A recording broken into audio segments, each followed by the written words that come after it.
லூக்கா எழுதின சுவிசேஷம் 4ஆம் அதிகாரம் 16வது வசனத்திலிருந்து வாசிக்கலாம்.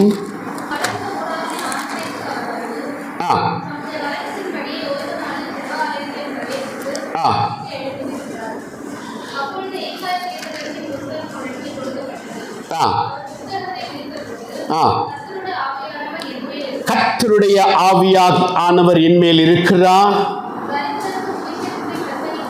பிரசங்கிக்கும்படி பண்ணினார்.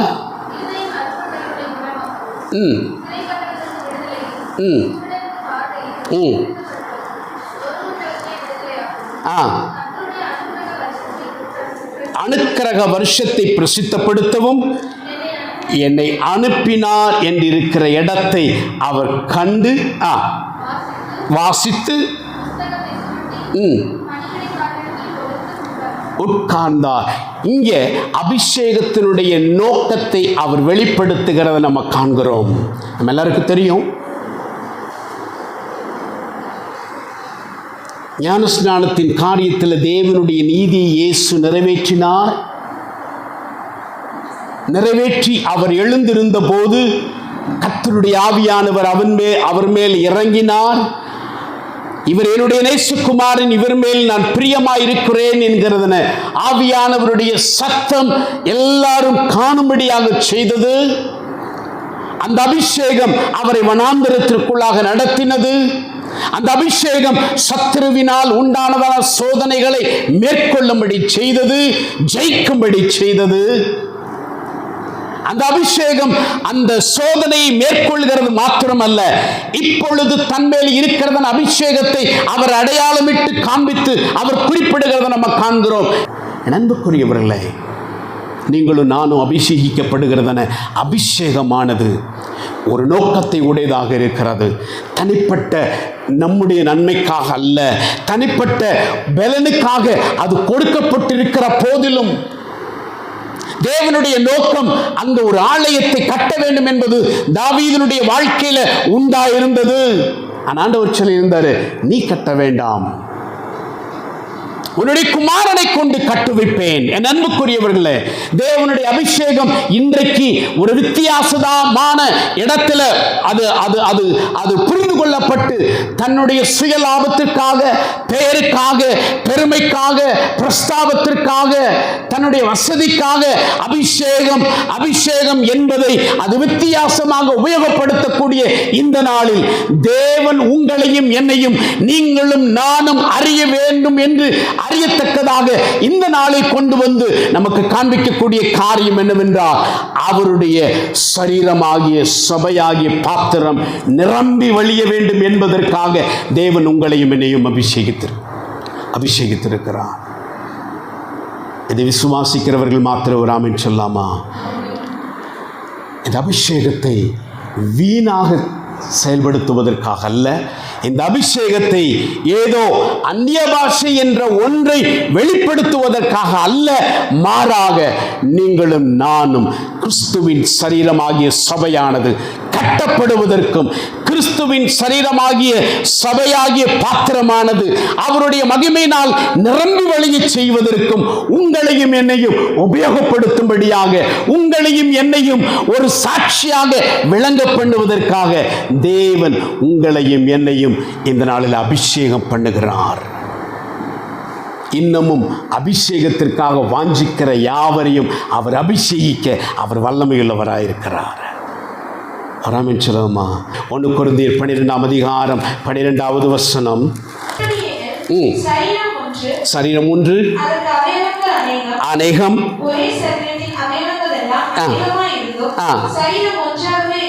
Glory to God. கிறிஸ்துவும் இருக்கிறார். சரீரம் ஒன்று, அவயவங்கள் அநேகம். அந்த ஒரே சரீரத்தில் உங்களையும் என்னையும் அநேக அவயவங்களாக தேவன் இணைய பண்ணியிருக்கிறார். நாம் இதுவரைக்கும் நாம் கேட்டோம், அவருடைய கட்டளைகளுக்கு நாம் இசைந்தவர்களாக இருக்க வேண்டும், அவருடைய பிரமாணங்களுக்கு நாம் இசைந்து செயல்படுகிறவர்களாக இருக்க வேண்டும். உங்களையும் என்னையும் அவருடைய அபிஷேகத்தினுடைய மகிமையினுடைய அந்த நிறைவாகி அவருடைய அபிஷேகத்தில் நீங்களும் நானும் அவயவங்களாக இருந்து ஒரே சரீரமாக இசைந்து அந்த அபிஷேகத்திற்கு உட்பட்டவர்களாய் நீங்களும் நானும் காணப்பட வேண்டும் என்பது தேவனுடைய நோக்கமாயிருக்கிறது. 13வது வசனத்தில் கிரேக்கராயினும் ஒரே ஆவியினாலே பண்ணப்பட்டு ஒரே ஆவிக்குள்ளாகவே நாம் தாகம் தீர்க்கப்பட்டோம். என் அன்புக்குரியவர்களே, நாம் அவருடைய ஆவியினாலே நாம் அபிஷேகம் பண்ணப்பட்டிருக்கிறோம். 1 கொரிந்தியர் 6ஆம் அதிகாரம் 17வது வசனம், கர்த்தரோடு இசைந்திருக்கிறவனும் அவருடனே ஒரே ஆவியாயிருக்கிறான். நாம் அவரோடு கூட இசைந்திருக்கிறவர்களாக இருப்போமானால் அவரோடு கூட ஒரே ஆவியாயிருந்து அந்த ஒரே ஆவியினால் விளங்க பண்ணக்கூடிய அல்லது அதாவது பொங்கி வரக்கூடிய அல்லது மற்றவர்களுக்காக உபயோகப்படுத்தக்கூடிய பாத்திரமாக நீங்களும் நானும் விளங்க வேண்டும் என்பதற்காக தேவன் உங்களையும் என்னையும் அவருடைய சரீரமாகிய சரீரமாக அவருக்கென்று மகிமையாய் விளங்கத்தக்கதான பாத்திரமாக, சாட்சியின் உபகரணமாக, சாட்சியின் அவயமாக தேவன் உபயோகப்படுத்த உங்களையும் என்னையும் அபிஷேகிக்கிறவராயிருக்கிறார். நாம் எதில் அபிஷேகிக்கப்பட்டிருக்கிறோம்? நாம் எதற்காக அபிஷேகிக்கப்பட்டிருக்கிறோம்? நாம் கிறிஸ்துவின் நாமும் நம்மில் சாட்சியாய் விளங்க பண்ண வேண்டும் என்பதற்காக நாம் சாட்சியாக நாம் அபிஷேகிக்கப்பட்டிருக்கிறோம். நாம் அபிஷேகம் பெற்றிருக்கிற இந்த அபிஷேகத்தின் வல்லமையானது அது நம்மோடு இருந்து விடாதபடிக்கு, தாவீது தன்னில் மாத்திரம் அந்த அபிஷேகம் இருந்து விடாதபடிக்கு தன் குமாரனை மாத்திரமல்ல, தன் குமாரன் மூலமாக இஸ்ரவேல் முழுவதும் மகிமைப்படத்தக்கதான மகிமையினுடைய பிரசன்னம் வாசம் பண்ணும் வாசஸ்தலமாய் காணப்படத்தக்கதாக அவன் கர்த்தருக்கென்று ஆலயத்தை கட்டுவித்து கர்த்தருடைய மகிமையின் பிரசன்னம் அங்கே பிரசன்னமாகி இருக்கத்தக்கதாக அவன் செயல்பட்டான்.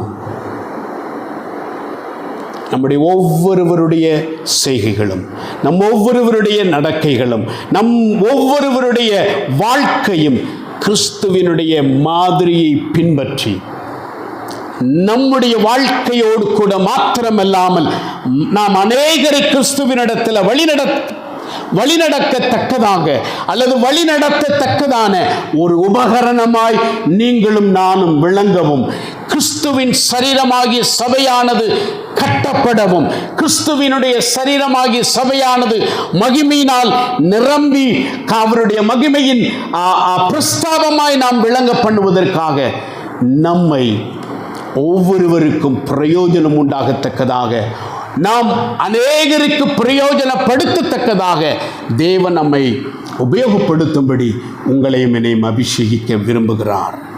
நம் அந்த அபிஷேகத்தினால நிரம்பி இருக்கத்தக்கதாய், நம் அந்த அபிஷேகத்திற்கு பாத்திரவான்களாய் இருக்கத்தக்கதாய், அந்த அபிஷேகத்தினால நாம் மகிமைப்படுத்தப்படும்படிக்கு தேவன் நம்மை உபயோகப்படுத்தத்தக்கதாய் நம்ம தேவனிடத்தில் அர்ப்பணிக்க நம்ம ஒப்பு கொடுப்போமா? ஆண்டவரே, நான் மாத்திரமல்ல என்னோடு இசைந்தவர்களும் உம்முடைய மகிமையினால் நிரம்பத்தக்கதான விதத்தில் நாங்கள் உமக்கு மகிமையாய் விளங்க எங்களை அர்ப்பணிக்கிறோம். எங்களுக்கு கிருபை செய்யும், உம்முடைய அபிஷேகத்தினால் எங்களை அபிஷேகித்தருளும் என்று சொல்லி நம்மை ஒப்புவிப்போமா?